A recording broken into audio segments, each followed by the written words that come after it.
وہ ہیں جو اپنی نوبت کا انتظار کر رہے ہیں۔ وما بدلوا تبدیلا، اور انہوں نے اپنے عزم و ارادے میں ذرہ برابر بھی وہ تبدیلی واقع نہیں کی۔ جو ارادہ تھا اس ارادے پر وہ قائم ہے، اس ارادے کو وہ آگے بڑھا رہے ہیں۔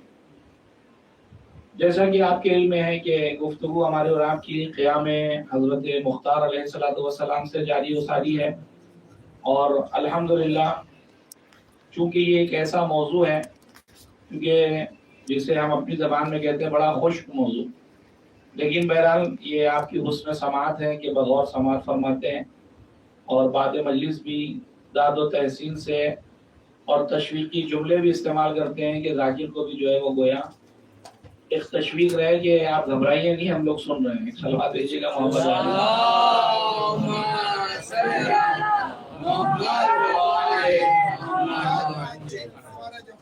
آپ دیکھیں کہ خود میں اپنی بات کا آغاز آج یہاں سے کر رہا ہوں کہ جب ہم یہ کہتے ہیں کہ قیام حضرت مختار، تو اس ایک موضوع سے ایک بہت بڑا سوال ہے کہ جو حل ہوتا ہوا نظر آتا ہے۔ اور کیسا سوال، کون سا حل؟ کچھ افراد جن کے ذہن میں شاید غلط فہمی کا شکار ہیں، شاید جو ہے وہ کچھ ایسے افراد کے ساتھ اٹھنا بیٹھنا ہو گیا جو شاید مقصد سید الشہداء کو صحیح طریقے سے درک نہیں کر پائیں، جن کا ہو سکتا ہے مقصد یہ کہنے کا ہو کہ اب امام حسین کی شہادت کے بعد ہم سے کسی عمل سے کوئی مطلب نہیں ہے، ہم سید الشہداء پہ آنسو بہا رہے ہیں اور یہ ہمارا آنسو بہانا کافی ہے۔ جبکہ آپ دیکھیں گے کربلا کے بعد اور کربلا میں اور کربلا کے بعد بھی آپ کو دو طرح کے آنسو بہانے والے نظر آئیں گے۔ کچھ افراد وہ ہیں جو واقعاً سید الشہداء کی مصیبت پر آنسو بہا، اور یقیناً وہ آنسو اس قابل ہے کہ ان کا احترام کیا جائے، اور یقیناً اللہ کی بارگاہ میں اجر و ثواب کا باعث بھی ہے وہ۔ لیکن کچھ آنسو ہوتے ہیں جو اس سے آگے کے مرحلے سے پہنچے ہیں، اور وہ آنسو ہیں قیام حضرت مختار کی صورت میں وجود میں آنا۔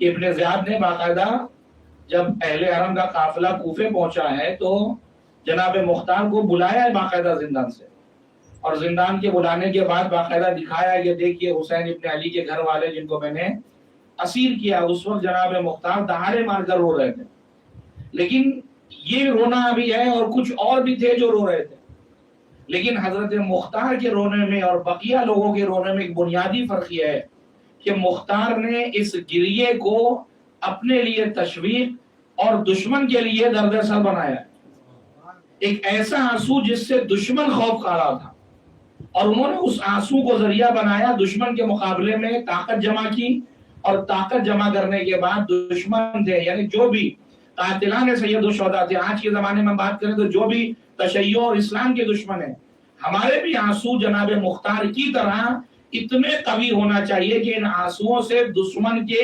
قصر میں لرزہ پیدا ہو۔ ایک صلوات دیجیے گا محمد والے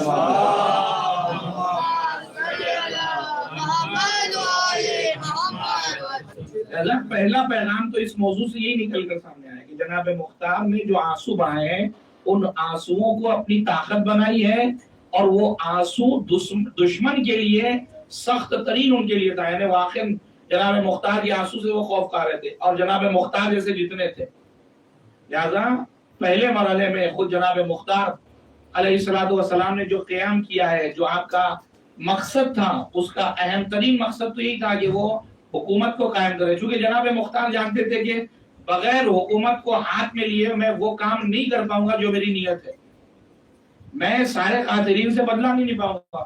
ظاہر ہے کہ جب تک حکومت میرے ہاتھ میں نہیں آئے گی میں دشمنان اسلام سے، دشمنان تشیع سے، دشمنان اہل بیت اطہار علیہ السلام سے جنگ نہیں جیت پاؤں گا۔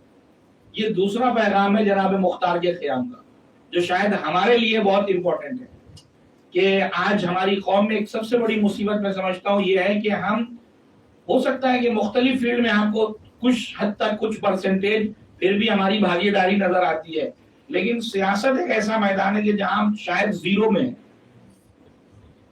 اور آپ یقین جانیں کہ وہ قومیں کہ جو اپنے آپ کو حکومت اور سیاست سے، مولانا آپ سیاست ایسی گندی سیاست کیا وہ سیاست کریے، آپ اہل بیت اطہار علیہ الصلوۃ والسلام اور اسلام کی بنائی ہوئی جو سسٹم ہے اس سسٹم پر عمل کریے، کوشش کرے کہ جتنا ہو سکے اس سے دور رہیے۔ آپ سیاست کہتے کہ سیاست کہتے ہیں اپنے مقصد کو حاصل کرنا، اپنے مقصد کو صحیح راستے سے حاصل کرنے کا نام ہے سیاست۔ لوگوں کی لاشوں پہ پیر رکھ کر نہیں جانا ہے، لوگوں کا مال لے کر اپنے مقصد کو نہیں حاصل کرنا ہے، اپنے مقصد کو حاصل کرنے کے لیے تدبیر اختیار کرنے کا نام ہے سیاست۔ لہذا اس سیاست کو ہمیں آنا چاہیے، یعنی سیاست بھی مانا کہ ہمیں حکومت پہ ہمارا بھی حصہ ہے، ہماری قوم ماشاءاللہ 3 سے 4 کروڑ کی آبادی ہے، جو کہ ہندوستان میں کوئی کم نہیں ہے۔ لہذا آپ دوسری قوموں کو اگر آپ دیکھیں تو وہ ہم سے کم ہونے کے باوجود بھی حکومت میں ان کا حصہ ہوتا ہے، وہ اس فیلڈ میں جو آپ کو آگے نظر آئیں گے۔ لیکن یہ افسوس کا مقام ہوتا ہے کہ ہمارے جو لوگ جو ہے وہ اس فیلڈ سے دور ہیں۔ ہاں کبھی کبھی ہوتا ہے کہ سیاست کا میدان بدل دیتے، جہاں سیاست کرنا چاہیے وہاں سیاست نہیں دکھاتے، جہاں جو ہے وہ عبادت ہونی چاہیے وہاں سیاست ہونے لگتی ہے۔ ایک سلام بھیجیے گا محمد والے اس کا مطلب ہے کہ ہنر ہے آپ کے پاس لیکن جگہ غلط چنی آپ، وہ صلاحیت ہے آپ کے پاس لیکن جگہ کا غلط انتخاب کر دیا۔ اس صلاحیت کو اس جگہ پر استعمال کریے جہاں قوم اور ملت کا مزید فائدہ ہو۔ ایک اور سوال بھیجیں گے محمد والے۔ جناب مختار کل جو میں نے جہاں پر ختم کی تھی، جناب مختار کے جو والد ہیں جناب ابو عبیدہ ثقفی، ابو عبیدہ ابن مسعود ثقفی، ثقیف قبیلہ ہے، اس قبیلے کا نام ثقفی اس لیے کہ ثقیف اس جناب مختار کے آبا و اجداد میں ایک بڑی عظیم المرتبہ شخصیت کا نام تھا، لہذا اس قبیلے سے وہ منسوب ہے، ثقفی کہلائے۔ لہذا کہ جب جنگ قادسیہ جب ایران اور عراق کے جو بارڈرز ہیں ان کو دھیرے دھیرے فتح کرتے کرتے خلافت ثانیہ میں جب یہ لوگ آگے بڑھتے گئے اور انہوں نے ایک فل اینڈ فائنل جنگ لڑنے کی بات کہی، تو اس جنگ میں جناب ابو عبیدہ ثقفی یعنی تقریباً 13 ہجری کی یہ جنگ ہے جس میں جو ہے وہ کام آ گئے اور درجہ شہادت پر فائز ہوئے، اور اس کے بعد ان کے بھائی جو ہے وہ جناب سعد ابن مسعود ثقفی جو جناب مختار کے کیا ہوئے، چچا ہوئے۔ خلیفہ ثانی نے بعنوان تحفہ یا جائزہ مدائن کی حکومت ان کے حوالے کی، اور مدائن کا ذکر اس لیے کر رہا ہوں چونکہ بعد میں بہت سے سوال جب کریٹ ہوئیں گے تو یہ سارا مسئلہ یہاں پر حل ہو جائے گا کہ جب آپ کہیں گے کہ کیا وجہ ہے کہ مختار جو ہے وہ جنگ جمل میں نظر نہیں آتے، جنگ صفین میں نظر نہیں آتے، جنگ نہروان میں نظر نہیں آتے۔ امام حسن کے ساتھ بھی اس وقت دکھے ہیں جب امام حسن مدائن آئے ہیں، جب مدائن میں آئے اور آپ کے لوگوں نے جو ہے وہ آپ کے ساتھ دھوکہ کیا ہے اور لشکر والے جو ہے وہ سب پیسوں کے بک گئے ہیں، انہوں نے اپنے لشکر والوں کا ساتھ چھوڑ دیا ہے، اس وقت آپ کو تھوڑا سا مختار کا ذکر ملے گا، وہ بھی اس انداز سے کہ وہ اپنے چچا سے کہہ رہے ہیں کہ امام حسن مجتبی کے ساتھ جو ان کے لوگوں نے کیا وہ بہت غلط کیا۔ یہ تھوڑی بہت باتیں آپ کو تاریخ میں وہاں پر ملے گی، لیکن اس پوری جگہ پر جناب مختار آپ کو غائب نظر آئیں گے۔ اس کی وجہ کیا ہے؟ اس کی وجہ یہ ہے کہ جناب مختار اپنے چچا کے ساتھ جو ہے وہ مدائن میں مستقل رہے ہیں، یا مدائن یا زیادہ تر ان کا جو حصہ میں نے جو تاریخ میں پڑھا ہوا ہے طائف میں باقاعدہ ان کا گھر تھا، وہ وہاں پر جو ہے وہ زیادہ زندگی گزارتے تھے۔ لہذا یہ بقیہ جنگوں میں چونکہ خبریں بھی بہت کم آتی تھی، بعد میں جنگ ہونے کے بعد کسی کو خبر آ رہی ہے، اس طرح کی چیزیں تھی، لہذا جناب مختار کسی بھی جنگ میں آپ کو تقریباً شریک نظر نہیں آئیں گے۔ تاریخ میں اچانک آپ کو جناب مختار کا ذکر وہاں ملے گا جب جناب مسلم آئے ہیں، کوفے میں آئے ہیں، 15 رمضان کو پہنچے ہیں آپ کوفے، اور اس جناب مسلم کو جو اپنے گھر میں جنہوں نے سب سے پہلے جگہ دی وہ جناب مختار ہی نے جناب مسلم کو اپنے گھر میں جگہ دی کہ آپ جو ہے میرے ساتھ رہیں گے اور آپ کا قیام جو ہے وہ یہیں سے شروع ہوگا۔ آپ لوگوں سے کوفے کے لوگوں سے بیعت لینا، کوفے کے جتنے بھی رئیس ہیں جو رئیس قبیلہ ہیں ان سے گفتگو کرنا، اور اس طریقے سے اس کے بعد پھر انہوں نے اپنی جو ہے وہ حکمت عملی کو بدلا اور دیکھا کہ کہیں ایسا نہ ہو کہ جو ہے وہ حاکم کو جو ہے وہ پتہ چل جائے کہ ایک ہی جگہ اگر ہوں گے تو لہذا جگہ جو ہے وہ بدلنے لگے۔ جناب مسلم کبھی ہانی کے گھر پر، جبھی جناب مختار کے گھر پر، کبھی جو ہے وہ سلیمان ابن سرد خدائی، اس طریقے سے الگ الگ جگہوں پر آپ کو جناب مسلم نظر آئیں گے۔ یہ جناب مختاری کا سیاسی نتیجہ تھا، ان کی بصیرت تھی کہ انہوں نے اس چیز کو عملی جگہ پہنایا کہ بہتر یہ ہے کہ آپ جو ہے وہ ایک جگہ نہ رکے بلکہ مختلف جگہ۔ لیکن پہلا گھر جو جناب مسلم نے قیام کیا ہے، اپنے اس قیام کی گویا کہ بنیاد ڈالی اور بیعت کا سلسلہ شروع ہوا ہے، وہ جناب مختار ابن ابو عبیدہ ثقفی کا گھر تھا جہاں سے جناب مسلم نے جو ہے اپنے سلسلے کا آغاز کیا ہے. ایک سلوات بھیجیں گے محمد والے اللہم صلی علی محمد و آل محمد. صلی علی محمد و آل محمد. ایک تو یہ مرحلہ ہو گیا. دوسرا مرحلہ جو ہمیں سمجھنا ہے وہ ہے کوفہ. کل میں نے بہت ہی ہلکا سا اشارہ کیا تھا لیکن تھوڑی سی آج 5-10 منٹ کوفے کے حوالے سے ایک تفصیلی گفتگو. اور آپ دیکھیں گے کوفہ ایک ایسی جگہ ہے کہ جس کو سعد ابن ابی وقاص ہے کہ جنہوں نے کوفے کے اندر جو ہے وہ یہ فوجی چھاونی جو ہے وہ، جبکہ تاریخ کہتی کہ جناب سلمان اور جناب حذیفہ یہ دونوں صحابی پیغمبر کی رائے کی وجہ سے سعد ابن ابی وقاص نے کوفے کا انتخاب کیا کہ یہاں پر جو ہے وہ فوجی چھاونی بنائی جائے. اس کی وجہ کیا تھی؟ ایک وجہ یہ بھی ہو گیا ہمیں پتہ دو تاریخ میں کیوں آخر جو ہے وہ کوفے کا انتخاب ہو رہا. اس کی وجہ تھی کہ کوفہ ایک ایسی جگہ ہے کہ جہاں سے تقریباً سارے شہر جو ہے وہ سینٹر میں بالکل کوفہ، اور خاص طور سے اس وقت جو جنگ چل رہی تھی وہ ایران اور عراق بارڈر پر ہے. چونکہ ابھی تازہ قبیلے جو ہے وہ جڑے تھے، تازہ لوگ مسلمان ہوئے تھے، لہذا ان پر نظر بنا کر رکھنا. اور کہیں ایسا ہو کہ اچانک اگر حملہ ہو تو لشکر تو مدینے میں، کیونکہ کیپٹل اس وقت کیا تھا؟ مدینے میں، اور مدینے سے وہاں تک لشکر آتے اچھا خاصا جو دشمن جو ہے وہ علاقہ جو ہے وہ اسلامی وہ قبضہ کر لیتا. لہذا اس وقت کی حکمت عملی یہ تقاضا کر رہی تھی کہ کہیں پر فوجی چھاونی بننی چاہیے. لہذا 40,000 فوجیوں کے لیے انتظام کیا گیا اس جگہ پر کوفہ میں، 40,000 فوجیوں کے لیے. لہذا جو ہے وہ حکم دیا گیا کہ 40,000 لوگوں کے لیے اتنی بڑی مسجد بنائی جائے کہ کم سے کم 40,000 لوگ جو ہے وہ نماز پڑھ سکیں. اتنی بڑی مسجد بنائی کم سے کم 40,000. اس سے تاریخ دانوں نے ایک تخمینہ نکالا ہے کہ اگر 40,000 فوجی تھے تو اگر 40,000 اگر اس میں سے ہم آدھے شادی شدہ مانے اور 1-2 بچے مانے، لہذا انہوں نے اس کا تخمینہ نکالا کہ جب کوفہ بن رہا ہے تو اس وقت کم سے کم کوفے کی آبادی 1,20,000 یا 1 لاکھ کے آس پاس. کیونکہ ظاہر ہے کہ وہاں فوجی اکیلے نہیں تھے، فوجیوں کی اہلیہ اور کچھ بچے بھی جو ہے وہاں پورا شہر گویا کہ جو ہے ڈیولپ کیا جا رہا تھا. لہذا جس طریقے سے سامرہ کے بارے میں آپ پڑھتے ہیں کہ جس کا صحیح نام سرہ من رہا ہے، وہ بھی جس طریقے سے اس کا ایک نام عسکر بھی ہے. عسکر یعنی جہاں پر فوجی رکتے ہیں، اسی لیے آپ امام حسن عسکری عسکر سے اور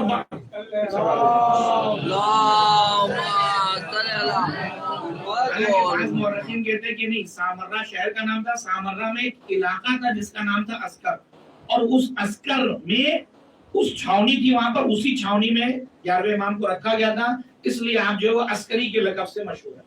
لہذا جس طریقے سامرہ دیکھ رہے ہیں اسی طریقے سے کوفے کو جو ہے وہ بنایا گیا. لہذا جب جو فوجی افراد تھے وہ جو ہے وہ یہاں پر آ کر جو ہے وہ 40,000 کم تعداد کی ہوتی، ٹھیک ٹھاک افراد تھے جو لگے. لیکن اس شہر کی رونق کب بڑھی؟ شہر کی رونق اس وقت بنی کہ جب مولا متقیان حضرت علی بن ابی طالب علیہ السلام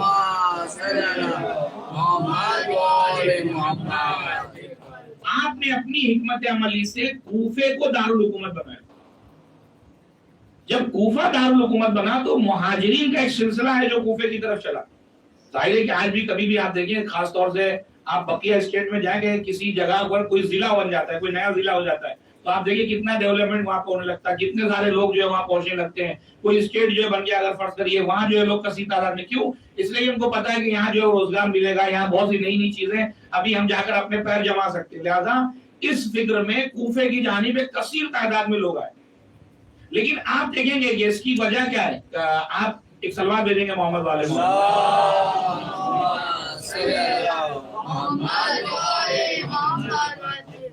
جنگ جمل میں جو کوفے سے لوگ آ رہے ہیں وہ 10,000 کی تعداد.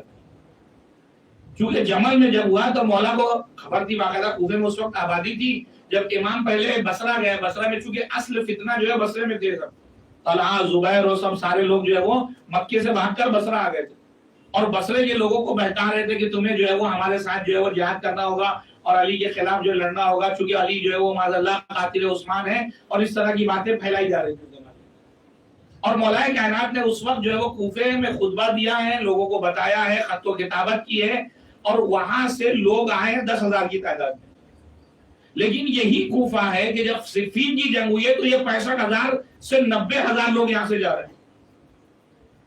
جمل میں 10,000 اور 1 سال کے فاصلے پر صفین ہو رہی ہے، وہاں پر 65 سے 90,000 کی تعداد مورخین لکھتے ہیں۔ ایسا کیوں ہوا؟ یہ تعداد میں نے اس لیے پہلے آپ کی خدمت میں بیان کر دی تاکہ آپ اس مسئلے کو سمجھنے کی کوشش کریں کہ کوفہ شہر کیسا ہے اور یہاں پر رہنے والے لوگ کیسے ہیں۔ آپ دیکھیں 10,000 جمل میں ہے، 65,000 صفین میں آ رہا ہے، تو یہ 55,000 کا گیپ کیوں ہو گیا؟ اس لیے کہ کوفے کی اکثر آبادی وہ ہے کہ جو میں نے کہا کہ جو کسی صحرا میں، کسی جنگل میں، کسی بادیہ نشین جسے ہم کہتے ہیں، ان علاقوں میں زندگی گزارا کرتے۔ جب ان کو پتا چلا کہ بھائی کیپٹل ہو گیا کوفہ، تو وہ سب کے سب جو ہے وہ وہاں پر پہنچے، اور ان میں سے اکثر وہ افراد تھے جو دنیا طلب تھے۔ انہوں نے دیکھا کہ جمل چونکہ ابھی مولا کائنات حکومت میں آئے، پتہ نہیں مولا جیتیں گے نہیں جیتیں گے، علی جو ہے وہ جنگ جیتے نہیں جیتے، پتہ نہیں مال غنیمت ملے نہ ملے، لہذا اکثر کا جو ہے یقین نہیں تھا کہ علی جیتیں گے، لہذا ان میں سے کوفے کی کم تعداد ہے جو جمل میں جا رہی لڑنے کے لیے۔ لیکن جب جمل میں کامیابی مل گئی تو اب ان کو اعتقاد ہوگا کہ نہیں، علی جو ہے وہ ان کے پاس حکمت عملی، لہذا ان کے ساتھ جائیں گے تو مال غنیمت جو ہے وہ زیادہ ملے گا۔ لہذا وہی کوفہ کہ جہاں 10,000 کی آبادی میں 10,000 لوگ آ رہے تھے جمل میں، وہیں سے 65,000 کی آبادی نکل کر آ رہی، اس لیے تاکہ جو ہے وہ مال غنیمت جو ہے وہ زیادہ زیادہ ہمیں مل سکے گا۔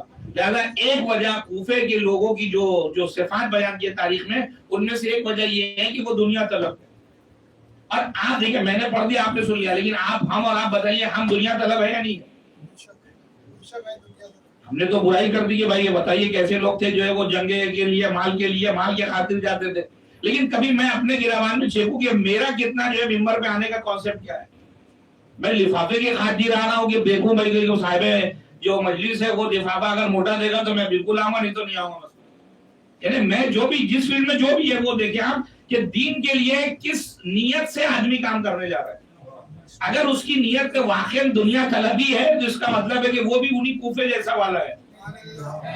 پھر اس سے یہ بھی کہنے کا حق ہے کہ بھائی فلاں آدمی جو ہے کوفے والا ہے، کیوں؟ اس لیے کہ دنیا طلب ہے۔ اسی طریقے سے اگر میں کوفے والے کو کہہ رہا ہوں کہ وہ دنیا طلب تھے اور میں دنیا طلب بھی ہوں، تو پھر مجھے کہنے کا حق نہیں ہے۔ پہلے میں اس بری صفات کو اپنے ذہن سے نکالوں، اس کے بعد کسی دوسرے پر انگلی اٹھاؤں۔ ایک سلوات بھیجیے گا محمد والا۔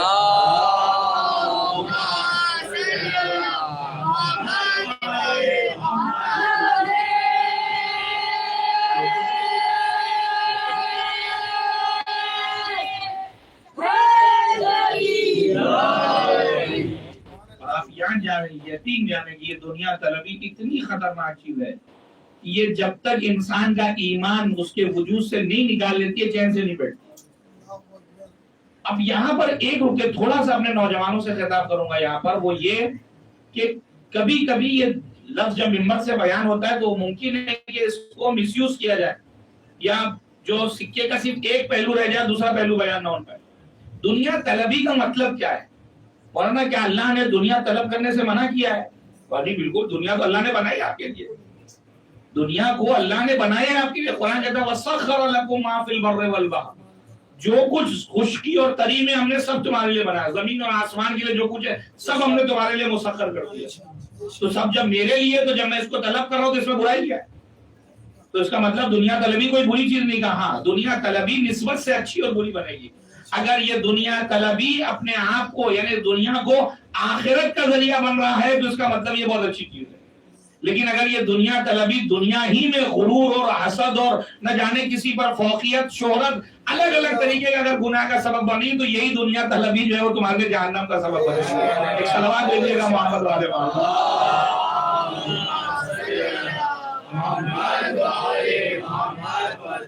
آیا مولا کی خدمت میں دو نوجوان آئے، آنے کے بعد چھٹے امام کی خدمت میں کہتے ہیں مولا ہم دونوں آپ سے کچھ بات کرنا چاہتے ہیں۔ امام نے کہا بسم اللہ بیٹھو، بتاؤ کیا بات ہے؟ کہا لیکن مولا شرم آ رہی ہے کہ پتہ نہیں آپ کیا سوچیں گے۔ مطلب بولو تو اس کی ہوا کیا؟ کہتے مولا ہم کو ہمارے دوست جو ہے وہ دنیا طلب کہہ کے خطاب کرتے ہیں، چڑھاتے ہیں گویا کہ یہ دنیا کے پیچھے یہ دونوں بھاگتے ہیں۔ امام نے کہا کہ یہ بتاؤ تم جو ہے دولت کمانا چاہ رہے ہو، کس لیے کمانا چاہ رہے ہو؟ وہ مجھے پہلے بتاؤ۔ کہتے مولا ہمارا یہ نظریہ یہ ہے کہ ہم جب دولت کو کمائیں تو اس دولت کو راہ خدا میں لٹائیں، حج بیت اللہ انجام دیں، جو ہمارے غریب غربا، جو ہمارے برادران ایمانی ان پر خرچ کریں۔ یہ ہماری نیت، اس لیے میں چاہتا ہوں زیادہ سے دولت کماؤں تاکہ جب دولت آئے گی تو میں اسی طریقے سے اپنے ہاتھ کھول کر لوگوں کو دے سکوں. امام نے کہا غلط کہتے ہیں وہ لوگ کہ تم دنیا طلب ہو. یہ دنیا طلبی نہیں، یہ در حقیقت آخرت طلبی ہے. اسے دنیا طلبی نہیں کہا جاتا. اگر تمہاری دولت کمانے سے، شہرت کمانے سے تمہارا مقصد یہ ہے کہ تم خدا سے اپنے آپ کو نزدیک لے جا سکو، لوگوں کی مدد اور کمک کر سکو، تو یہ دنیا طلبی نہیں، یہ آخرت طلبی کہلاتی ہے. ایک صلوات بھیجیے گا محمد والے محمد.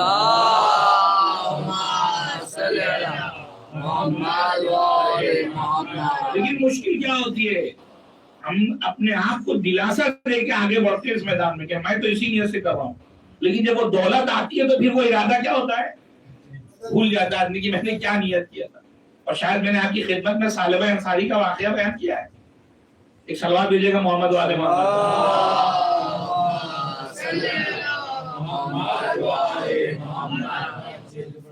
صف اول کا نمازی، روز رسول اللہ کی زیارت کرنے والا، السلام علیکہ یا رسول اللہ کا شرف حاصل کرنے والا، اتنا قریبی رسول اللہ کا. آپ سوچیں صف اول میں جگہ ملے، روز رسول اللہ کو سلام کرنے کا شرف ملے کم سے کم 3 مرتبہ، کتنا بڑا شرف ہے اس کے لیے. 3 وقت جماعت سے نماز ہو رہی ہے، سب کچھ. اور ہر بار جب بھی موقع لگتا 2-4 دن میں رسول اللہ سے کہتا اللہ کے رسول میرے حق میں دعا کر دیجئے کہ میرا بزنس چل پڑے. اللہ کے رسول کہتے تیرے حق میں یہ بہتر نہیں ہے، مجھ سے مت دعا کرا. کہتے ٹھیک ہے. پھر 2-4 دن گزرتے، پھر وہ دنیا کا جو ہے وہ عشق جو ہے اس کے سر پر آتا. پھر اللہ کے رسول سے کہتا اللہ کے رسول کیا بہتر ہوتا کہ آپ میرے حق میں دعا کرتے تھے تو کچھ میری گاڑی مثلا آگے بڑھتی. اللہ کے رسول کہتے میں نے تجھ سے کہا ہے کہ تیرے حق میں یہ بہتر نہیں ہے. دیکھیے آپ دنیا طلبی انسان کو کہاں سے کہاں پہنچاتی ہے. لیکن بہرحال جب بہت زیادہ اصرار بڑھا، اللہ کے رسول نے کہا ٹھیک دعا کی، اور دعا کرنے کے بعد اس کا بزنس جو ہے وہ دھیرے دھیرے مدینے میں بڑھنے لگا. اتنا بڑا کہ اب مدینہ اس کی سے چھوٹا پڑنے لگا. مدینے سے باہر مویشی، بھیڑ، دائرہ ماشاءاللہ مدینے کے باہر. دھیرے دھیرے مدینے کے باہر اس نے باقاعدہ جو ہے قصر بنا لیا، پورا ایک بلڈنگ زبردست طریقے سے ماشاءاللہ. اب وہ آدمی کے جو روز رسول اللہ کو سلام کرتا تھا، صف اول کا نمازی تھا، اب ہفتے میں کبھی نظر آتا تھا. دھیرے دھیرے مہینے میں نصیبہ ہوا اس کو آنا. یعنی رسول اللہ کی رفاقت چھوٹی، رسول اللہ کی زیارت چھوٹی. اور اب عالم یہ ہوا کہ جب زکوٰۃ کی آیت نازل ہوئی کہ میرے پیغمبر یہ جتنے بھی جو ہے وہ جانور جن کے پاس ہیں اگر حد نصاب تک ہے تو ان سے زکوٰۃ لی جائے. پیغمبر نے مامور کو معین کیا لوگوں کو کہ وہ کہا کہ اس کا بھی حساب کتاب کر کے آنا. جو مدینے سے باہر جو رئیس صاحب بیٹھے ہوئے ان کا بھی جو ہے وہ حساب و کتاب ہونا ہے، چونکہ اس کے اوپر بھی زکوٰۃ واجب، اس کے بعد بھی بھیڑ بکریاں بہت ہیں. اب یہ آئے عاملین زکوٰۃ، اور آنے کے بعد اس سے بات چیت کی.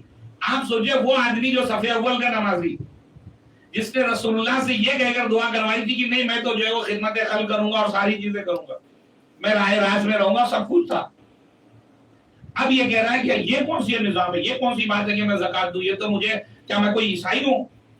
یہ تو مجھ سے جزیہ مانگ رہا ہے. ایسا لگ رہا ہے جیسے تم جو ہے وہ نان مسلم سے جزیہ لیتے ہو، ویسے میں مجھے بھی نان مسلم سمجھ رہے ہو اور زکوٰۃ کے ذریعے سے مجھ سے جو ہے جزیہ لے رہے ہو.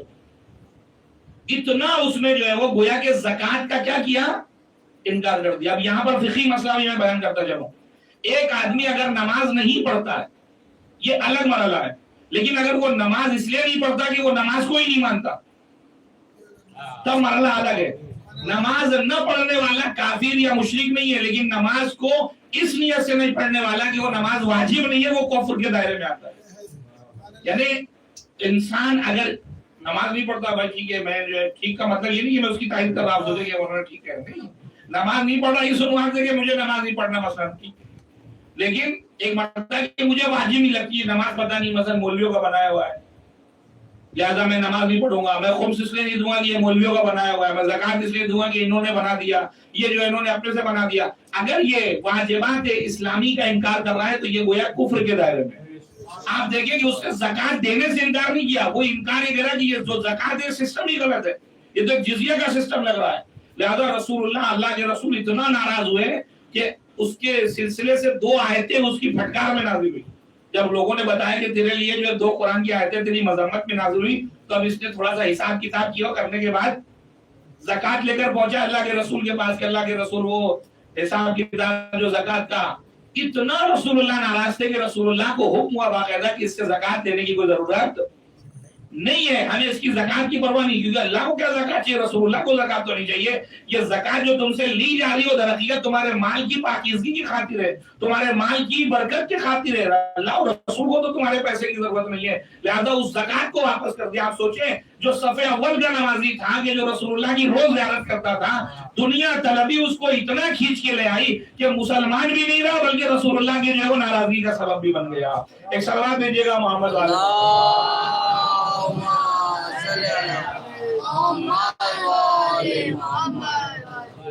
لہذا یہ سمجھنا بہت اہم ہے کہ میں واجبات یا جو مسلمات اسلام میں دین ہے اس کا میں انکار کر رہا ہوں یا نہیں کر رہا ہوں مثلا. لہذا یہ ایک بہت اہم مسئلہ تھا جو میں نے آپ کی خدمت میں بیان کیا. ایک سوال دے دیں گے محمد والے.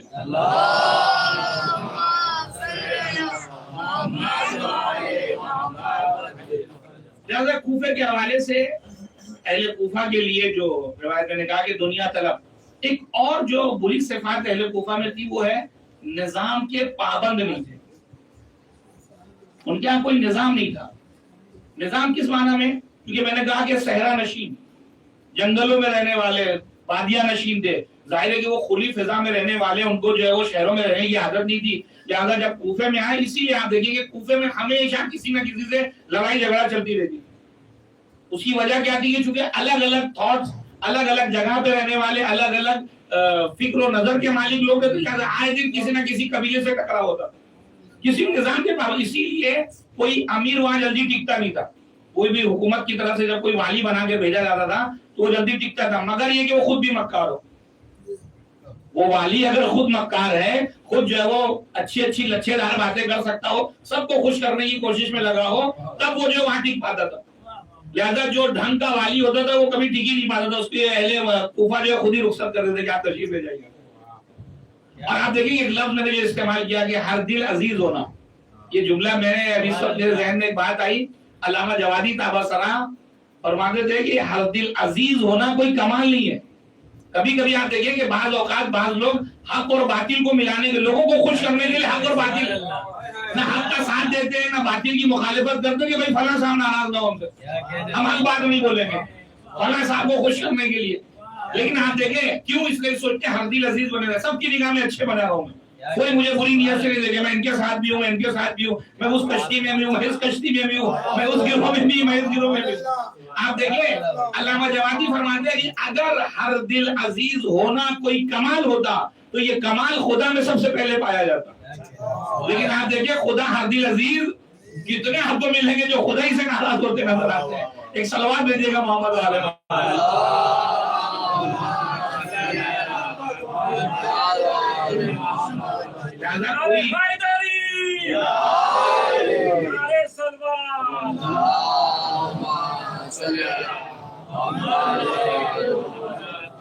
یہ کوئی اگر سوچ کے بیٹھا ہے کہ میں سب کو خوش کروں گا تو یہ مت سوچے کہ یہ بہت بڑا کمال کر دیا, پھر کوئی کمال نہیں ہے. یہ گویا ہو سکتا ہے آپ نے کسی کا حق دبا دیا ہو, کسی باطل کی موافقت کر دی, اس لیے شاید آپ کو لوگ اچھا سمجھ رہے ہیں. لیکن آپ اگر کربلا کی تاریخ کو اٹھائیں گے تو ہمیشہ معصومین کی زندگی اٹھائیں گے, کربلا کو اٹھائیں گے تو ہمیشہ نیوٹرل افراد پر معصومین نے لعنت دے دی ہے, لعنت کے مستحق ہو کہ نہ حق کے ساتھ ہے نہ باطل کے ساتھ ہے, کہیں پر بھی نظر نہیں آتے. وہ کہتے ہیں ہم حق کا بھی ساتھ دے رہے ہیں, باطل کے ساتھ بھی کھڑے ہوئے. ایسے افراد کہیں پر بھی جو ہے کامیابی کی سند انہیں نہیں دی جا سکتی. جو حق ہے, اگر حق واضح ہو گیا ہو تو آپ حق کا ساتھ دیجیے, باطل کی مخالفت کریے. اب اگر یہاں تک آپ آئے تو میں آپ کو ایک بہت ہی جسے کہا جائے نزدیک کی مثال دوں. آپ یہ بتائیے حر آپ کی نگاہ میں کیوں جو ہے معتبر ہے, کیوں سلام کے قابل ہے؟ اس لیے کہ حر علیہ السلام اس لیے علیہ السلام کے مستحق ہے کہ انہوں نے حق کو پہچانا تو یہ سوچ کر نہیں کہ یزید ناراض نہ ہو جائے, بلکہ یزید ناراض ہوتا تو ہو تو میں جا رہا ہوں حسین ابن علی کی طرف. اس لیے کہ حق واضح ہو گیا تو حق واضح ہونے کے بعد حق کا ساتھ دینا ان کو حر علیہ السلام بنا. سلام دیجیے گا محمد علیہ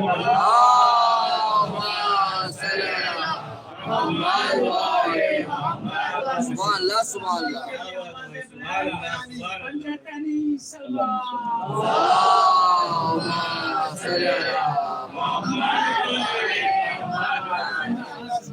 ورنہ صرف اگر امام حسین کا دل میں محبت رکھتے کہ نہیں مولا میں بڑی محبت کرتا ہوں لیکن باطل کو نہیں چھوڑ پا رہا، حر علیہ السلام بنایا ہی اسی عمل نے.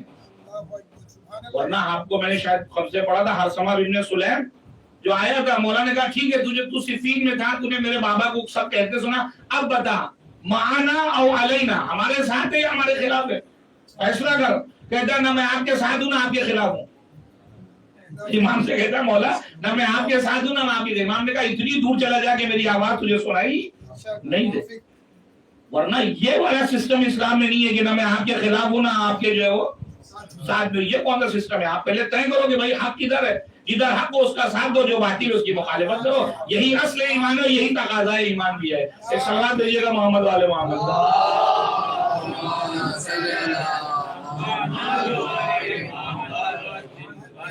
لہذا جناب مختار جو ہے وہ کوفے میں ہے اور اس کوفے کو بہت اچھی طریقے سے جناب مختار جانتے ہیں کیونکہ کئی سالوں سے کوفے میں رہے. ظاہر ہے کہ آپ اس علاقے میں رہتے ہیں، آپ بہتر سمجھتے ہیں یہاں کے حالات، مجھ سے بہرحال بہت بہتر سمجھتے ہیں آپ کہ یہاں کیا حالات ہے کیا حالات ہے. جناب مختار جناب مسلم آئے ہیں، ٹھیک ہے، جناب مسلم نمائندہ سفیر امام حسین ہے، لیکن کوفے کو جناب مختار بہتر سمجھتے ہیں. اور یہی وجہ ہے کہ آپ دیکھیں جناب مختار مستقل جو ہے وہ جناب مسلم کے اس مومنٹ کو، وہ جو تحریک تھی اس کو کامیاب بنانے میں لگے ہوئے تھے. لیکن ایک مسئلہ جو تاریخ میں ابھی بھی جو ہے وہ اندھیرے میں ہے، اور وہ مسئلہ جو ہے وہ ان افراد کا ہے، کیونکہ کوفے میں شیعہ حضرات بھی ہیں جو اہل بیت کے ہیں، شیعہ علی جسے آپ کہیے، شیعہ علی بھی ہیں، شیعہ معاویہ بھی ہیں، خوارج بھی زندگی گزار رہے ہیں، اور یہ چوتھا علی جو میں اس کی بات کر رہا ہوں بے طرف، یعنی جو کسی طرف بھی نہیں تھے. وہ ادھر جدھر موقع دیکھیں گے، جدھر فائدہ ادھر سب نکل جائیں گے. کوفے کی ایک اچھی خاصی آبادی ان لوگوں کی تھی کہ جو کہتے تھے نا ہم کو صرف موقع دیکھنا ہے. جمل میں دیکھا تو 10,000 گئے، صفین میں دیکھا تو دیکھا معاملہ صحیح ہے چلو 65,000 چلتے ہیں، زیادہ مال ملے گا. وہ صرف یہ دیکھتے تھے فائدہ کدھر ہے، فائدہ جدھر ہوگا ہم اسی طرف کھڑے ہم نظر آئیں گے. اسی لیے آپ دیکھیں کہ مولا کائنات نے مرثیہ پڑھا ہے باقاعدہ کہ بما منی تو بمن لا ینی، خدا مجھے کس قوم کے ساتھ تو نے جو ہے میرا واسطہ کر دیا کہ میری بات ہی نہیں سنتے. میں کہتا ہوں سردیوں میں تو کہتے ہیں مولا گرمی آ جانے دیجیے، میں کہتا ہوں گرمی میں جہاد کرنے چلے تو کہتے ہیں مولا سردی آنے جاتی.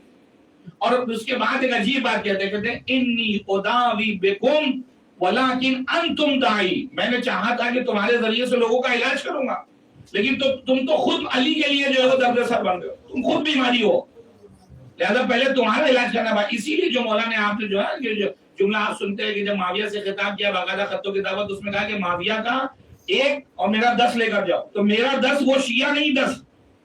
کبھی کبھی اس کو واضح نہیں کر پاتے چونکہ مولا کائنات کے لشکر میں چاہے وہ جمل ہو یا صفین میں جس میں خالص شیعہ جو ہے بہت کم ہے، اس میں اکثر وہ افراد جو مال غنیمت ان کو چاہیے تھا. وہ حضرت علی کو چوتھا جو ہے وہ فرض کر کے وہ ان کے ساتھ جاتے تھے اور ان کو مال غنیمت اس سے مقصد تھا بس کہ علی کے ساتھ جائیں گے تو ہمیں کچھ ملے گا. اور یہی کنفیوژن جو ہے وہ چونکہ شیعہ اسے کہتے ہیں گروہ والوں کہتے ہیں شیعہ علی شیعہ معاویہ، اسی چیز کو بعض چالاک لوگوں نے، چالاک مورخوں نے ایک پورا مواد تیار کیا اور تیار کرنے کے بعد ایک پورا اعتراض لوگوں کے ذہنوں میں ڈالا کہ انہوں نے بلایا تھا اور انہوں نے قتل کر دیا. ایک صلوات بھیجیے گا محمد والے محمد. آج آپ کسی بھی مسلمان سے پوچھیں کہ شیعہ کہتے کسے، کیا یہ ممکن ہے کہ کسی شیعہ کے دل میں یزید کی محبت ہو؟ ہر آدمی کے لیے واضح ہے. اب میں آپ کو ایک خط بتاتا ہوں کہ جب جناب مسلم پہنچے کوفہ تو یزید نے خط لکھا ہے کس کو؟ ابن زیاد کو، بصرہ میں، کیونکہ بصرہ کا حاکم تھا اس وقت ابن زیاد. اس کو خط لکھتا ہے کہ میرے شیعہ جو کوفے میں ہیں انہوں نے مجھے خبر دی ہے کہ مسلم یہاں بیعت لے رہے ہیں. یہ تاریخ میں سب دیں کہ میرے شیعوں نے مجھے خبر دی ہے کہ مسلم جو ہے وہ کوفہ میں بیعت لے رہے ہیں. آپ بتائیے یہ کون سے شیعہ ہیں؟ تاریخ جو چالاک آدمی ہے اس نے کیا دیکھا، دیکھو تاریخ میں لکھا ہوا شیعہ، وہ یہ نہیں بتا رہا کہ کس کے شیعہ. کیا یہ ممکن ہے کہ شیعہ یزید بھی کو جو وہ ہو لفظی اعتبار سے ہو سکتا ہے کہ وہ شیعہ کے معنی ہوتا ہے گروہ، یزید کا گروہ میں کون ہے، معاویہ کے گروہ میں کون ہے، علی کے گروہ میں کون ہے. لہذا وہ لفظ سے اس نے فائدہ اٹھایا ہے، اس مورخ نے چالاکی کی ہے کہ دیکھو لفظ شیعہ لکھا ہوا، لیکن وہ لوگوں کو یہ نہیں بتاتا کہ شیعہ سے مراد یہاں پر گروہ ہے. یہ کیسے ممکن ہے کہ کوئی شیعہ جس کو ہم شیعہ سمجھتے ہو اس کے دل میں یزید کی محبت ہو اور وہ یزید کو خط لکھے کہ جو ہے مسلم آ کر جو ہے بیعت لے رہے ہیں. لہذا اس لفظ سے اس نے فائدہ اٹھایا اور یہ اعتراض لوگوں کے ذہنوں میں ڈالا. وَإِلَّا آپ کو جہاں کہیں بھی تاریخ ملے گی آپ کو یہی ملے گی کہ جو شیعہ جو آپ قتل کی بات کرتے ہیں وہ شیعہ علی نہیں ہے بلکہ وہ دوسرے افراد ہیں جن کے لیے یزید جیسے جو لوگ افراد ان کو شیعہ کہہ رہے ہیں. ایک صلوات بھیجیے گا محمد والے.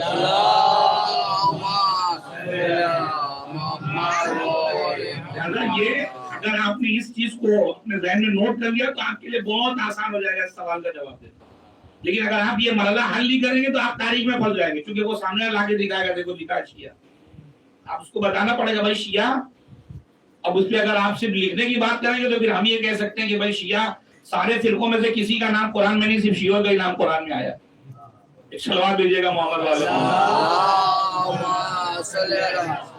اگر لکھنے پہ ہے جب جناب ابراہیم کے لیے شیعہ کا لفظ استعمال ہوا قرآن میں کہ وہ ابراہیم جو ہے وہاں شیعوں میں سے موسیٰ کے شیعوں میں سے مثلا تو شیعہ وہاں پر گروہ کے معنی میں نہ یہ کہ شیعہ جو ہم جو آج آپ کہتے ہیں اس معنی میں. ایک اور سوال بھیجیے گا محمد والے.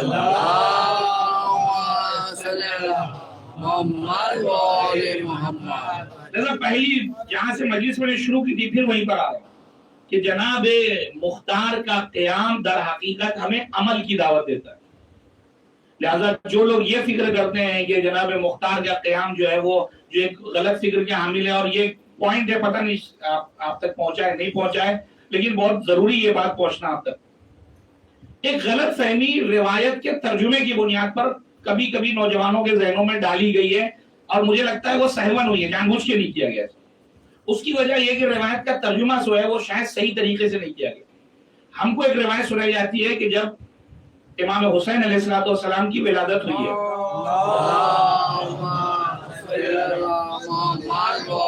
اور صدیق کبریٰ پوچھتی ہیں کہ بابا جب میرا بیٹا شہید ہوگا تو کیا میں ہوں گی آپ ہوں گے کون ہوگا آخر. اب یہاں تک تو بات صحیح آتی ہے لیکن ترجمہ یہاں سے تھوڑا سا غلط ہوتا ہے اور پڑھنے والے یہ پڑھ رہے ہیں کہ آپ گھبرائیے نہیں اے میری بیٹی اللہ ایک قوم کو پیدا کرے گا جس کے نوجوان تمہارے نوجوانوں پر جس کے بوڑھے تمہارے بوڑھوں پر جن کی عورتیں تمہاری عورتوں پر روئیں گی. یہ ترجمہ جو ہے نا ایک بہت بڑا اشکال پیدا کر دیتا ہے تاریخ میں اور وہ مد مقابل آ کے کہتا ہے اس کا مطلب یہ ہے کہ آپ جو ہے وہ شیعہ حضرات کا کوئی وجود سب کہاں کب وجود میں آئے ہیں کربلا کے بعد. چونکہ رسول اللہ نے کہا ہے کہ یہ سب قوم جو ہے وہ آپ ہی کے کام رونے والی قوم ہے تو ان کو پیدا کیا گیا کربلا کے بعد. جبکہ تاریخ میں اور حدیث میں یہ نہیں ہے. حدیث میں کہا کہ میری قوم کے نوجوان یہ نہیں کہا کہ پیدا کرے گا میری قوم کے نوجوان اس پر قوم یعنی میری امت کے لوگ یعنی مسلمان جو شیعہ موجود ہے وہ روئیں گے. لہٰذا یہ چیز جو ہے وہ اس کی اصلاح ہونی چاہیے ورنہ اگر آپ یہ نظریہ کر لیں گے کہ پیدا ہوں گے جیسے بعض لوگ کہتے ہیں ہم تو رونے کے لیے پیدا ہوئے کربلا کے بعد پیدا. بھائی صاحب ہم دنیا میں ایسا نہیں ہے کہ ہم تو میں تو اس کی بات گواہی دے رہا ہوں کہ آپ رسول اللہ کی بات کریں میں کہہ رہا ہوں جناب آدم سے لے کے خود جناب آدم بھی شیعی تھے. آپ اگر رسول اللہ کی بات کریں تو میں یہاں تک دعویٰ کر سکتا ہوں کہ حضرت آدم بھی شیعہ تھے. اس لیے کہ جو شیعہ ایڈیولوجی وہ جناب آدم کے پاس ہے. جناب آدم سے لے کر آخری امام تک یہ جو پورا سلسلہ ہے وہ شیعہ ایڈیولوجی ہے. وہ اسلام ہے پورا در حقیقت. الگ الگ نام لوگوں نے دیا ہے وہ اسلام یا اللہ نے نہیں بنایا کہ یہود ہے یہ نصارہ. انہوں نے اپنے آپ کو یہود کہا انہوں نے اپنے آپ کو نصارہ کہا. کوئی دین یہود یا دین نصارہ اللہ نے نازل نہیں کیا ہے. اللہ کا اسلام صرف ایک ہے وہ ہے اسلام. اللہ کا دین صرف ایک ہے اسلام. باقی جو یہود ہو نصارہ ہو یہ دین وہ اپنے آپ کو دین کہتے ہیں ورنہ دین ادیان نہیں ہے. دین دین ہے ایک ہے بس اور وہ ہے اسلام. ایک سلوات بھیجیے گا محمد والے.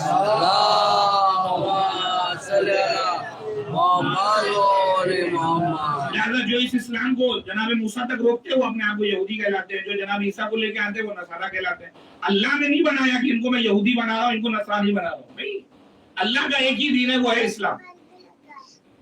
ایک اور سوال بھیجیں گے محمد والے.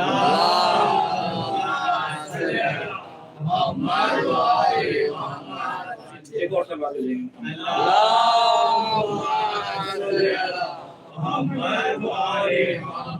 لہذا اہل کوفہ کی جو اگلی صفت تھی وہ ہے نظام کا پابند نہیں ہونا. اور جو شام والے تھے جو یزیدی جو مولا نے کہا نا جو نظام کی اسی لیے مولا کا جملہ ہے 10 دے کر 1 دے دو 10 لے کر 1 دے دو. اس کی وجہ ہے کہ کوفے والے بے نظم تھے ان کے پاس نظم و ضبط نہیں تھا اور شام والے جو ہے وہ بڑے جو ہے وہ نظم کے پابند تھے. گرچہ جاہل تھے لیکن نظم کے پابند تھے کہ ہمیں جو ہے وہ جو بھی کہا جائے گا اس کے مطابق جو ہے وہ زندگی گزارنا.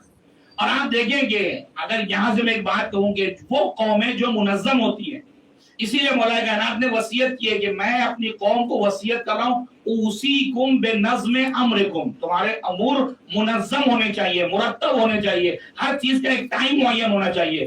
اگر تم اپنے آپ میں منظم ہو، تمہارے امور منظم ہیں، تو پھر تم وہ قوم بن سکتی ہو جس سے ساری قومیں ڈریں۔ کبھی بھی بے نظم لوگوں سے کسی کو خوف نہیں آتا، ان کا کیا، یہ تو کوئی نظم ہی نہیں ہے۔ مثلا مثال کے طور پر مجلس مطلب معین کی گئی 9:30 پہ، لوگ آئیں گے مطلب 10:30 بجے۔ آپ چہلم کا عالم دیکھیں، مجلس کا اعلان ہوتا ہے صبح 10 بجے شروع ہوتی ہے، بعد نماز ظہر ہے۔ اور کل میں نے مجلس کے حوالے سے ایک بات کی، اس میں ایک بات اور ایڈ کر رہا ہوں، اور وہ بات ایڈ ہے یہ کر رہا ہوں کہ جہاں مجلس اپنے ٹائم سے شروع ہو، مجلس کا ٹائم بھی لمیٹڈ ہونا چاہیے۔ ظاہر ہے کہ انسان جو ہے وہ ایسا تو نہیں ہے کہ کوئی فرشتہ ہے وہ بٹن دبا کے چھوڑ دے گا، وہ 5 گھنٹہ بیٹھا ہے، اسے کوئی جو ہے وہ فرق ہی نہیں پڑے گا۔ کوئی پیشنٹ ہے، کوئی واقعی مختلف طریقے کی بیماری مبتلا ہے لوگ۔ اگر ہم پاس اوقات نا جو لوگ دیر میں آتے ہیں، ان کے دیر میں آنے کی وجہ مریض سمجھ یہ بھی ہو سکتی ہے کہ بھائی ہم کیا کریں گے، پہلے جا کے پتہ چلا 2 گھنٹہ پہلے وہاں مرثیہ خوانی ہوگی، 1 گھنٹہ شاعر لوگ پڑھیں گے، مولانا پھر 1 گھنٹہ پڑھیں گے، 1 گھنٹہ ماتا، 5 گھنٹہ، تو اتنا ٹائم تو میرے پاس نہیں ہے، اگر ہے بھی تو میں بیٹھ نہیں پاؤں گا میں اپنی بیماری کی وجہ سے۔ لہذا ہمارے پروگرام جو ہے وہ بہت ہی لمیٹڈ ہونے چاہیے۔ آپ دیکھیں ایران میں جائیے، عراق میں جائیے، آپ وہاں سے یہ بھی تو سیکھ کے آنا چاہیے ہم کو۔ ذاکر کتنے گھنٹے خطاب کرے گا؟ 40 منٹ، تلاوت 5 منٹ، آخر میں نوا خوانی 15-20 منٹ، یعنی پورا پروگرام ان کا گھنٹہ سوا گھنٹے میں سب ختم۔ آپ کو تو کتنے منظم، اتنا مجمع بھیڑ، ان کو پتا بھائی سوا گھنٹے میں پروگرام ختم ہو جائے گا۔ ہمارے یہاں تو پتا ہے کہ پونا گھنٹہ تو صرف تلاوت چلے گی، اور ہمارے یہاں تلاوت اور حدیث کے ساتھ یہ سب کی تو گویا عظمت ہی ختم ہو گئی، کیونکہ یہ سب تو گویا بہلانے کے لیے کہ لوگوں کو پتا چلے ہاں بھائی ماحول بن رہا، آنے دو، حتیٰ کہ میں لوگوں کو سنتے گا بھائی چلو تلاوت کرو، ماحول بناؤ۔ اب اللہ اکبر، اگر تلاوت قرآن ماحول بنانے کے لیے کی جا رہی تو اس سے بڑی بدبختی قوم کی کیا ہوگی۔ ایک صلوات دیجیے گا محمد والے محمد۔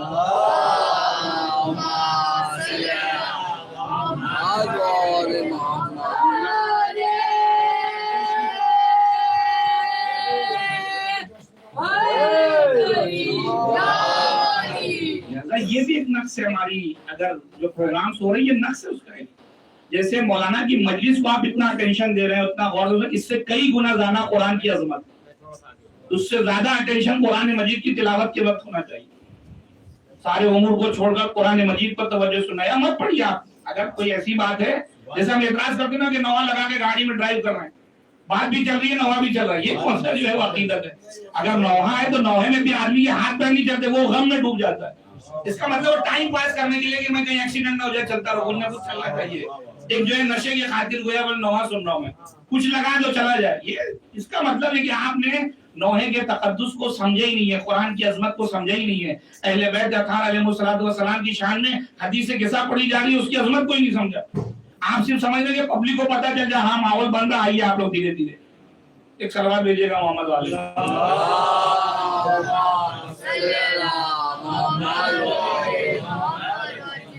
لہذا پروگرام شارٹ میں رکھیے، لیکن ایسا رکھیے کہ سب کو ایک ٹائم معین ہو، اس کو منظم دیتے ہیں۔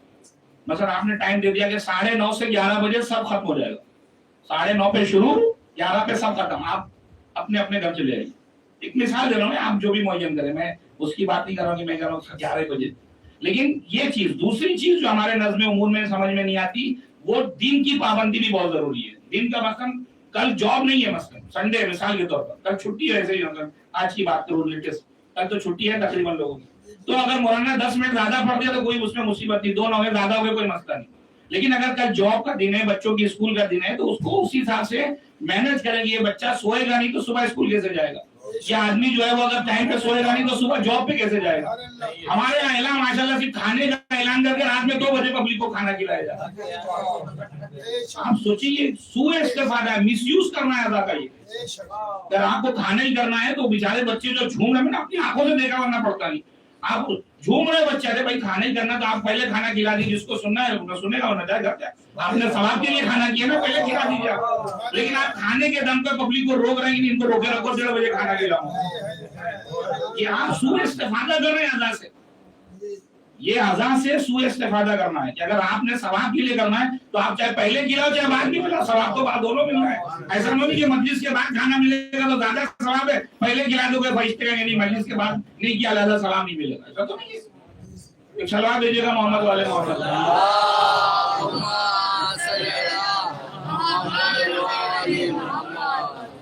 بہت چھوٹی چھوٹی باتیں ہیں لیکن آپ دیکھیں کتنا رائج ہے, شاید توجہ ہی نہیں دیتے کہ یہ کیا غلط ہو رہا ہے. اور اس کے بعد پھر ہم اگر تبصرہ کریں کہ اہل کوفہ بتائیے کیسے بے وفا تھے کہ امام کا ساتھ نہیں دیا. ایک سلوات بھیجیے گا محمد والے محمد.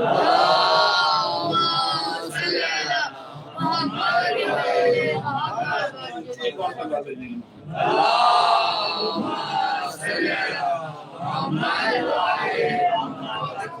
لہذا اس طرح کے افراد پورے اس جناب مختار کے قیام میں آپ کو ملیں گے کہ جہاں مختلف افکار کے لوگ, لیکن جناب مختار کا ایک ہی مشن تھا, اور وہ مشن تھا کہ میں آزاد ہوا تو آزاد ہونے کے بعد سید الشہداء کے قاتلوں سے بدلہ لوں. اور آپ جناب مختار کی عظمت کے لیے جناب میثم جو باقاعدہ مستقبل دیکھا کرتے تھے, پیشن گوئی کیا کرتے تھے, جب جناب مختار زندان میں آئے تو جناب مختار کو بہت دیر تک دیکھتے رہے پیشانی پر.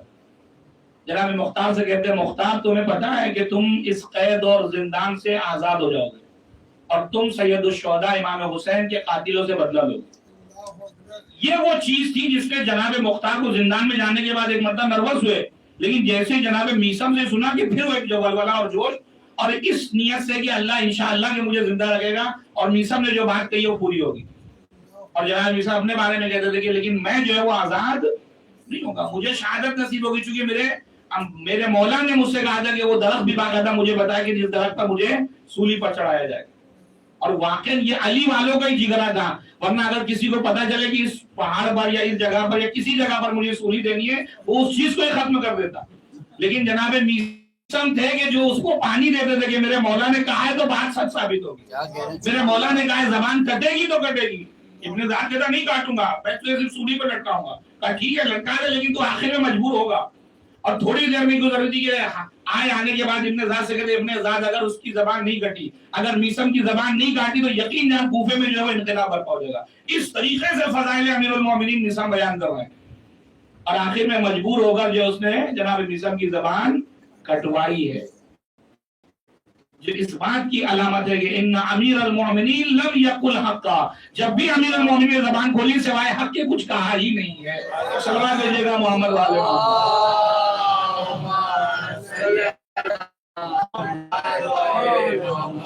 رہے گا ذکر علی ہم زبان دیتے ہیں, گویا کہ جناب میثم کہنا چاہتے ہیں کہ ذکر علی کو باقی رکھنے کے لیے ہم زبان دیتے ہیں. ایک صلوات بھیجیے گا محمد والے محمد.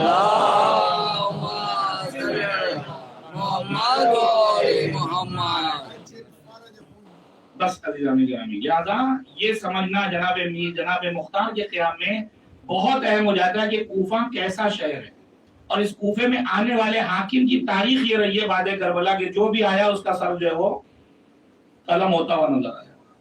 لہذا خود کوفے تک پہنچنا, اور اس کوفے تک پہنچنے کے لیے ضروری تھا عبداللہ ابن زبیر سے جو ہے وہ مشورہ لینا, چونکہ آپ جانتے ہیں کہ مدینہ اور مکہ میں جو حکومت چل رہی تھی وہ زبیریوں کی چل رہی تھی, یعنی ابن زبیر کی عبداللہ ابن زبیر وہ حاکم بنا بیٹھا تھا, وہ اپنا نمائندہ جو ہے کوفے میں رکھتا تھا, کیونکہ یزید کے جو بھی نمائندہ تھا کوفے والوں نے اسے رخصت کر دیا تھا.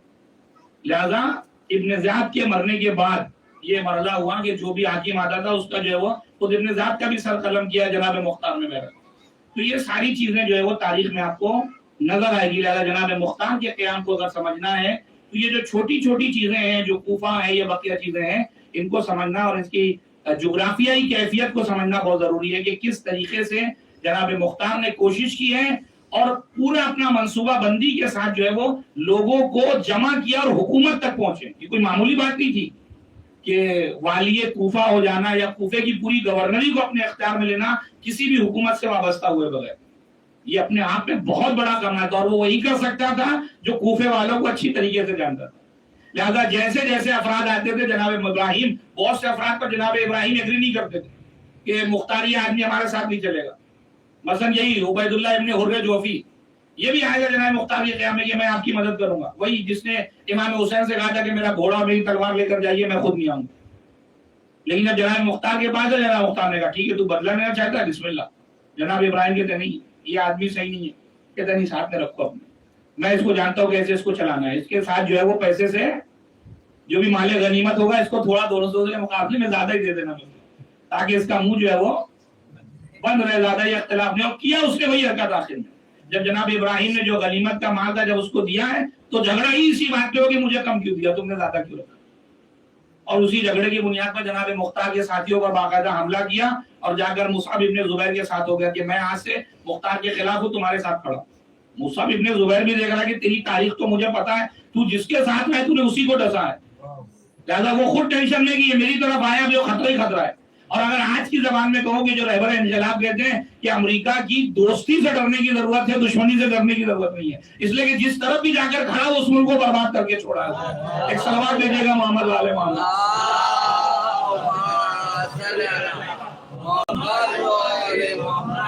اب دیکھیے آپ نتیجہ دیکھ ہی رہے ہیں، ماشاء اللہ 50% ٹیرف ہوگی. ابھی میں آج نیوز میں دیکھ رہا تھا کہ لاکھوں لوگ جو بے روزگار ہو گئے اس ٹیرف کی بنیاد پر، اور اتنا دوستی کا دم بھرا گیا. تو یہ سمجھنا پڑے گا ہمارے ملک کے لوگوں کو بھی کہ امریکہ جہاں پر بھی موجود ہے وہاں سوائے نقصان کے کوئی فائدہ آپ کو نہیں ہونے والا. اگر یہ بات نہیں سمجھے تو رہبر انقلاب سے سیکھے، آج سے نہیں 20-30 سال سے ہمارے علماء اس بات کو کہہ رہے ہیں، چیخ چیخ کے لوگوں کو سمجھانے کی کوشش کر رہے ہیں کہ ان کا دشمن بنے رہو گے دنیا میں عزت ہے، جہاں دوستی کی وہاں تمہیں ڈسے گا ضروری ہے. ایک صلوات بھیجیے گا محمد والے محمد.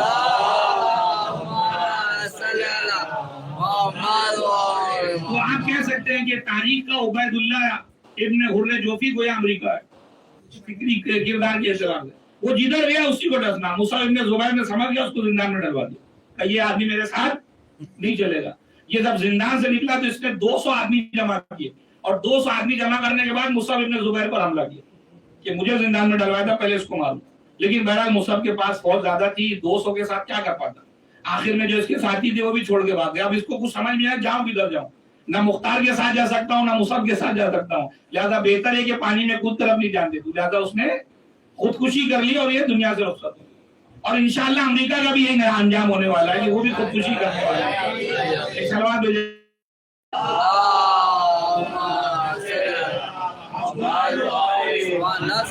یا تو ٹرمپ خود کودے گا یا وہاں کی پبلک اٹھا کے اس کو کودائے گی. انشاءاللہ سلوات بھیجیں گے محمد والے.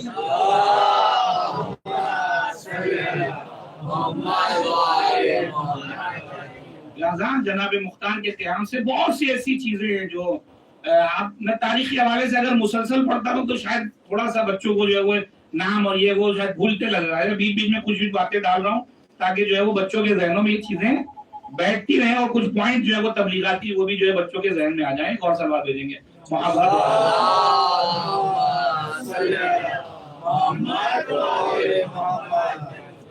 لہذا جناب مختار پورے اعتبار سے اپنی تیاری کیے ہوئے ہیں. اور بار بار میں نے کہا کہ عبداللہ ابن عمر جو جناب مختار کا بہنوئی ہے اس نے 2 سے 3 مرتبہ باقاعدہ یزید کو خط لکھا ہے اور آزادی کا پروانہ جو ہے وہ اسی کے ذریعے سے آیا. حتیٰ کہ ابن زیاد نے ایک بار تو فیصلہ کر لیا تھا کہ مختار کا سر قلم کرنا ہی کرنا ہے، لیکن ادھر جو ہے وہ اجرا کرنا ہی تھا کہ اس سے تھوڑی دیر پہلے جو ہے وہ یزید کا نامہ آیا کہ مختار کو رہا کرو. لہذا اس نے بعد دل میں خواستہ جو ہے وہ مختار کو رہا کیا اور رہا کرنے کچھ دنوں کے بعد پھر اریسٹ کر لیا، کیونکہ خود ابن زیاد جو ہے وہ بہت ہی زیادہ جو ہے وہ مختار سے اس کی جو ہے وہ ہم آہنگی نہیں تھی، مستقل وہ جان کا دشمن تھا اس کے. لیکن بہرحال عبداللہ ابن عمر اللہ نے بھی وہی بتایا ایک سسٹم اور ایک نظام ہے کہ اس کے ذریعے سے اس طریقے سے نجات دلوا دی. جیسے موسیٰ کو گویا کہ جو ہے وہ فرعون کے بار میں جو ہے رکھ کے ان کی پرورش کروا. ایک سلوات بھیجیں گے محمد والے.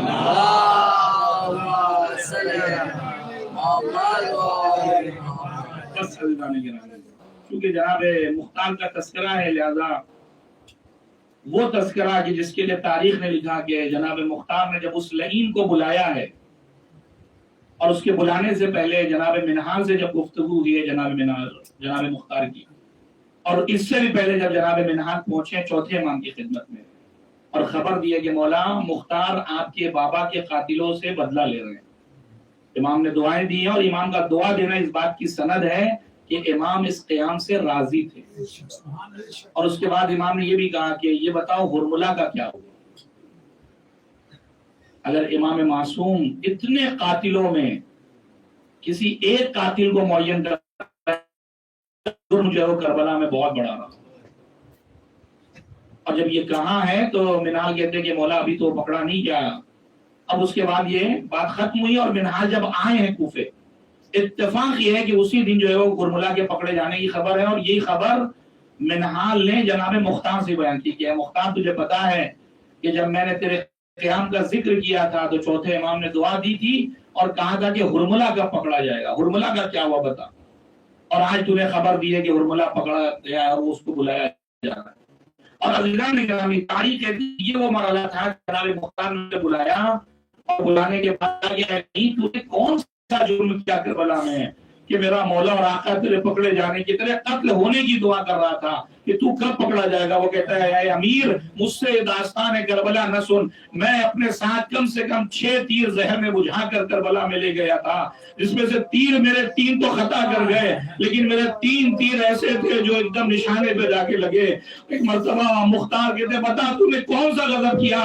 کہ پہلا تیر تو میں نے اس وقت چلایا کہ جب ابو الفضل عباس کے دونوں بازو قلم ہو گئے تھے اور ام البنین کا لاڈلا مشکیزے پہ اپنے آپ کو لٹائے ہوئے تھا، مجھے کہیں سے جگہ نہیں مل رہی تھی کہ میں مشکیزے کا نشانہ لوں، اس لیے کہ مجھے پتا تھا کہ ام البنین کے لاڈلے کی جان اس مشکیزے میں ہے، اگر یہ مشکیزہ خیموں تک پہنچ گیا تو غضب ہو جائے گا، لہذا میں نے مشکیزے کا نشانہ لیا، اور وہ مشکیزہ جا کر چونکہ جناب عباس مشکیزے پہ اپنے بدن کو ڈھانپے ہوئے تھے، لہذا مشکیزے کو چھیدتا ہوا جناب ابو الفضل عباس کی پسلیوں وہ تیر پیوست ہوا۔ یہ وہ پہلا تیر تھا جس کی بھٹکنے کے بعد علی کے لاڈلے نے گھوڑے کا موڑ دیا۔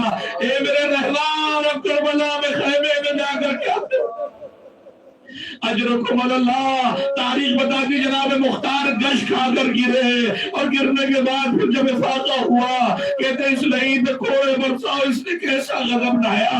اس کے بعد کہتے بتا تو نے دوسرا تیر کب چلایا؟ کہتا امیر مختار مجھ سے یہ نہ سن، مجھ سے خود بیان نہ کیا جائے گا، نہیں تجھے بیان کرنا ہوگا، تو نے کربلا میں کون سا جرم کیا کہ میرا مولا تیرے مرنے کی خواہش کر رہا ہے؟ ایک مرتبہ کہتا امیر دوسرا تیر میں نے اس وقت چلایا جب فوج یزیدی میں تلاتم بچا تھا، کچھ تھے جو منہ چھپا کر گریا کر رہے تھے، اور وہ موقع وہ تھا جب حسین اپنے ششماہے کو لے کر کربلا میں آئے تھے۔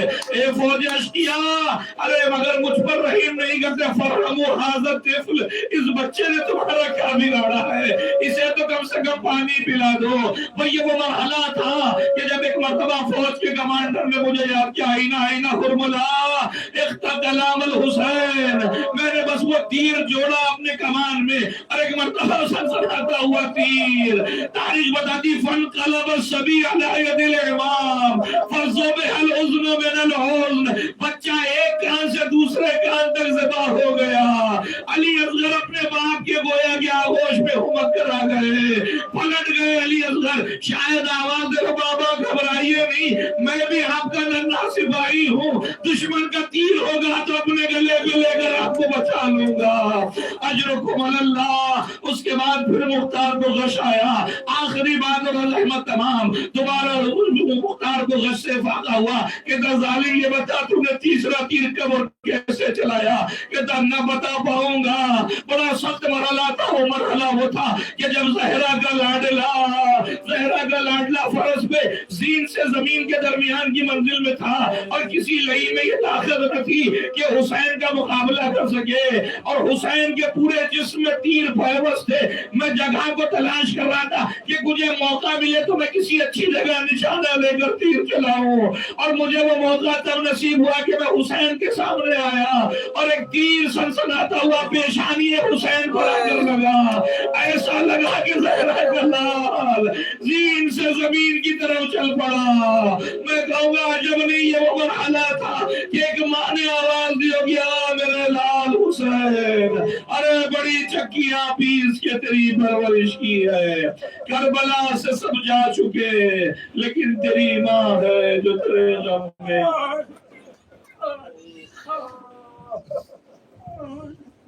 وَسَيَعْلَمُ الَّذِينَ ظَلَمُوا أَيَّ مُنقَلَبٍ يَنقَلِبُونَ